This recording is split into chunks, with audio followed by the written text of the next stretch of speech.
Hello, I'm Miss Kaylee from the Wright City branch, and today we are going to talk about how to reduce stress, have mindfulness, and meditating, and basically just giving yourself mindfulness. So I know as a teen it can be really stressful. Um, I know it was stressful for me.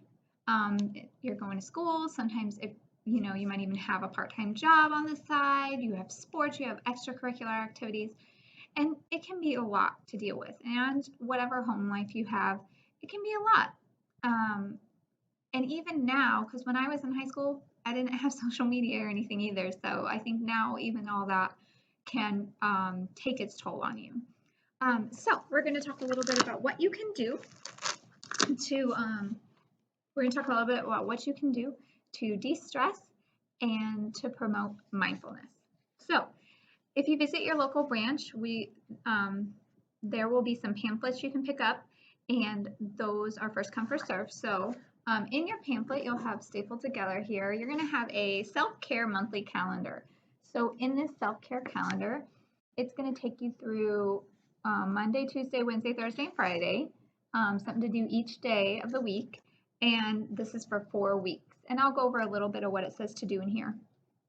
Some of the things you can do are start a bedtime routine, plan a few relaxing activities, a half an hour for bed with no electronics. I know that's hard. You want to like hop on your social media, but it is very calming and can help you de-stress when you don't have electronics in front of you. Write in your notebook, spend 10 minutes outside, take a walk or just sit outside. Share with your parent or a friend something you've been thinking about.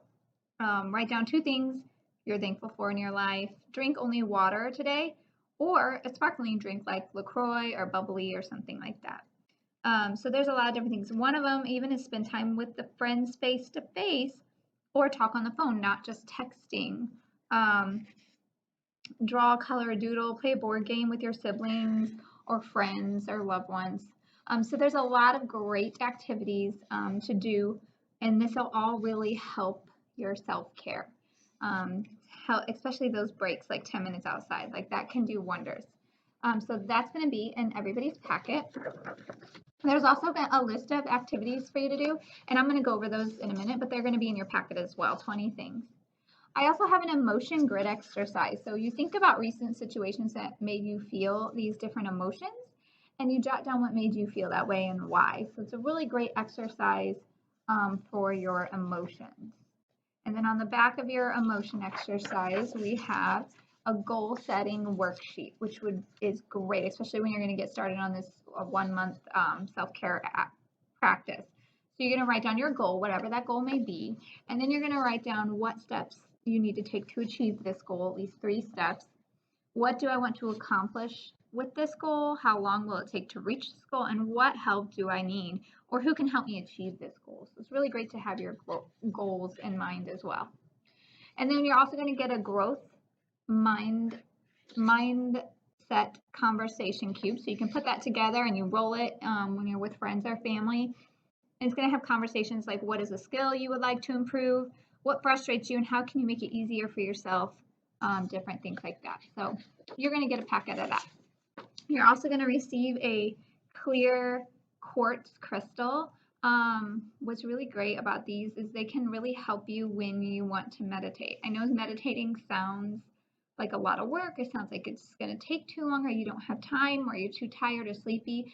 And those are really when you probably actually need that break the most, is when you feel like you don't have time, or you feel sick, or you feel too tired, or you feel like you are too stressed to even sit down and take that break. That's when you need that break the most. So whenever that may be, right before bed, right before you go to school, maybe get up 10 minutes earlier than you normally do, and just use that 10 minutes before or after school to, maybe you might not want to meditate, but it'll help if you just sit in the quiet and have that time to yourself. There are lots of meditation videos on YouTube, and some of them even talk about using your clear quartz with it. Basically, your clear quartz, or whatever stone you have, you will get a clear quartz if you pick up your packet from the library, first come, first serve. But it helps you give an object to focus on. And clear quartz is the best to reduce stress, which is why I picked the clear quartz. But you can also use rose quartz, and there's other different types of crystals that will help with different things. And the clear quartz is what's going to help with de-stressing, which is why I picked that one. So with your clear quartz, basically what you're going to do is you want to cleanse it first so that you can run it through water. You can set it outside in the sun for a couple hours. There's lots of different ways to cleanse it. Those are the two like easiest ones I feel. And then you basically just want to hold it in your hands. Sit however's comfortable for you. I usually just sit crisscross applesauce. And that's going to give you your focal point to meditate on. And really, there's no wrong way to do this in your head. You might watch videos or read things saying, you know, you need to think about this or that, or you need to ask whatever you want to ask for. Like, honestly, it just gives me a focal point to focus on. And I try to clear my head and just think about how I want to relax. I think about all my stress leaving my body, and I start through my head down to my toes. So what I'm going to do is I would look at the quartz, and then I would think about all my stress slowly leaving my head, and then all my stress leaving through my shoulders, slowly through my hands and my legs and my toes. It sounds really strange, but if you really visualize it in your head, that stress leaving you, and you have a focal point, your quartz, it really gives me like a peace of mind, gives me more mindfulness for myself because I feel it leaving. I visualize the stress leaving.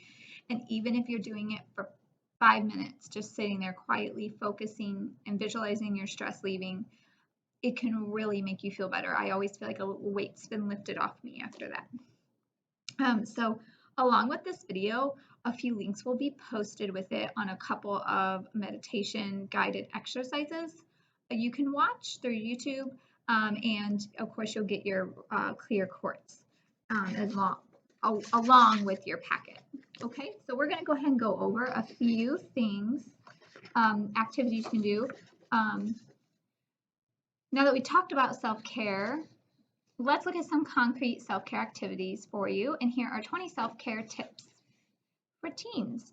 Okay, so these are 20 tips, and this will be in your packet as well. You can look back on. I'm going to go ahead and share these with you.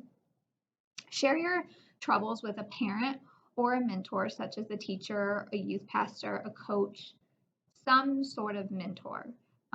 It's always great to get those troubles out in the open.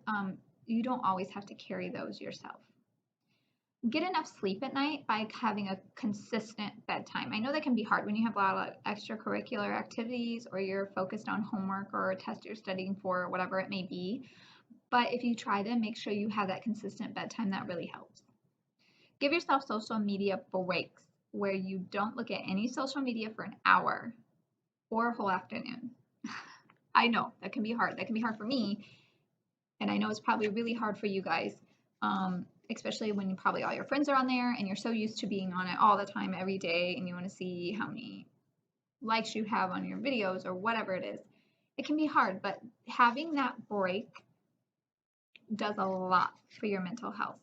So if you can't do a whole afternoon, start slow, and maybe like as soon as you get home for the day, just that first hour, don't look at anything. Or maybe look at something that first hour, and then the next hour, now that you know you've caught up on what you need to, then take your break, have 1 hour, no social media. Don't get on your phone at all.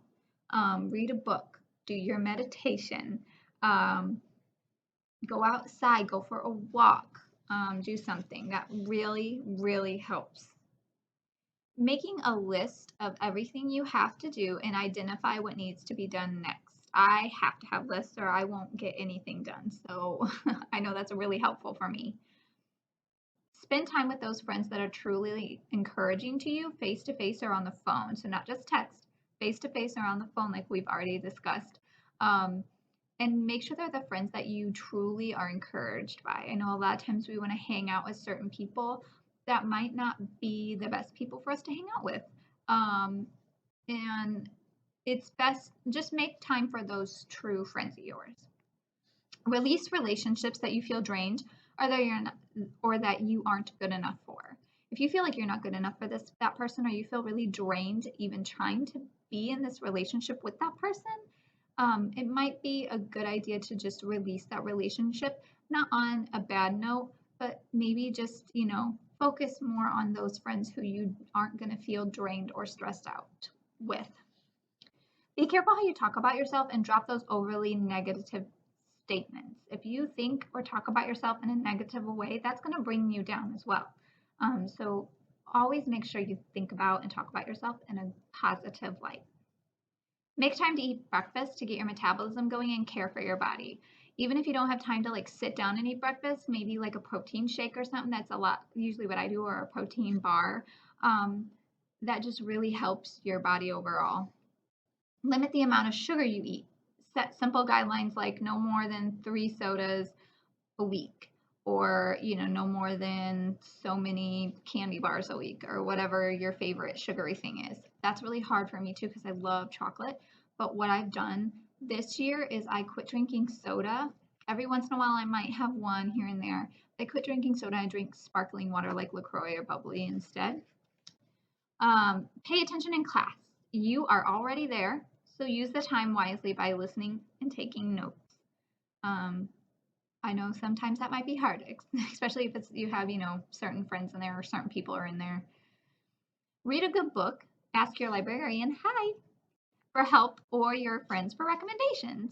So yeah, absolutely. And if your school library, or if you come here to the Wright City Library, or your local branch, we'd be happy to help you pick out some amazing books. You'd be surprised how many librarians do read a lot of teen books and probably have some good recommendations for you. The majority of the books I read are comic books and young adult novels. So I probably pretty much would be able to help you. I'm better at helping the teens pick out books than I am the adults. Turn your homework and tasks in on time at school and avoid stress of always being late. I did that a lot in high school. I would wait till the last minute to get my stuff done. And I would be so stressed. When you have a deadline and you wait and you wait and you wait, you definitely stress yourself out. Get physical. So go for a walk with a parent or friend, join a school sport, or have fun on a team. It doesn't matter. Just get some sort of physical activity in. My favorite thing is walking and hiking. I love to go hiking in the summer on trails and stuff. Or even just walking or running around my neighborhood. I like to run too. Say no to things that you truly don't want to do, such as a school activity you only joined because a friend asked you to, maybe, or maybe you're one of those people. This is who I am. I always say yes, yes, yes to everybody. And I stress myself out with it because then I bog myself down. I'm overloaded with all the yeses I gave to everybody and all the stuff I have to do now. Or I say yes to helping or doing something like joining a team because of a friend that I don't enjoy. And then that's going to stress you out more when you don't enjoy something and you're just doing it because you're a yes person. So learn how to say no sometimes. It's okay to say no for your own mental health. Manage your chores. Don't wait for tension and parental nagging. Decide what time works best for you and get it done. So I know you want to go home and just relax and do nothing, or maybe you just got done with this extracurricular activity for school or sport or something, and you're like, okay, I still have to do these chores. I don't want to. I'm so tired. Just get it done, over with. You'll have the rest of the night to relax. You don't have to worry about parental figures nagging you, and then you'll also be able to have time to yourself after you're done with your chores. And I have to do that as an adult. I get off work, I have to go home, I have 3 kids. I have to make sure I get all that stuff done first for my family. Then I can have time to myself. Go through your closet, your room, your locker twice a year to remove broken, old, or no longer needed items. This is a really great thing. And I'm not sure about your locker, but my locker in high school was always a disaster. So that's a really good idea. Twice a year, just kind of go through and get rid of that trash you left in there, paperwork you don't need anymore. You might have some clothes in there that have been there forever and probably do need to be washed. And same with your bedroom closet. Going through that, anything that's a little messy, just cleanse it out, okay? Add 10 minutes of something relaxing or encouraging to your morning routine. We kind of talked about this. That could be a meditation, that could be reading a book, that could be just sitting in silence, or just laying in your bed playing on your phone for a little bit.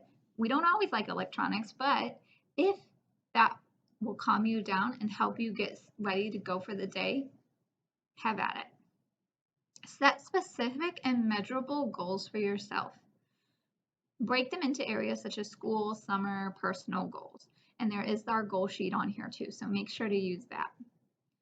Reflect on something you are thankful for or a task you did well. It's always great to look back at those things you did well or something you're very thankful for. That always kind of like gives you a burst of happiness and is great for your mindset. Get creative and playful. So even though you're older, doesn't mean you still don't need to play. Same with me, I'm an adult, I still need to play. Make a craft, bake something, take your siblings or your niece or nephew out to the park. Take time to be a kid sometimes. It's okay, be silly. So I hope you got a little information from this. I want you to know that you're not alone, although you may feel like it. And although you might think that like maybe you're the only one going through whatever you're going through, everybody's going through something. It might not be exactly what you're going through, but everybody has something that's affecting them emotionally. And it's wonderful to take that break, realize what you need to do to help yourself, and self-care is number one. You cannot help other people or be a good human being or a good son or daughter or a good student unless you have that self-care for yourself. So I hope you wish the best for all of you. Please pick up your packet and do your monthly calendar, and definitely let us know in the comments like if you like it and if it's something you enjoy, so you'll get your packet and your clear quartz. All right, and then there will be some videos on meditation posted with this video. I hope you all have an amazing week. Don't forget to take time for yourself. Be kind to someone, be kind to yourself.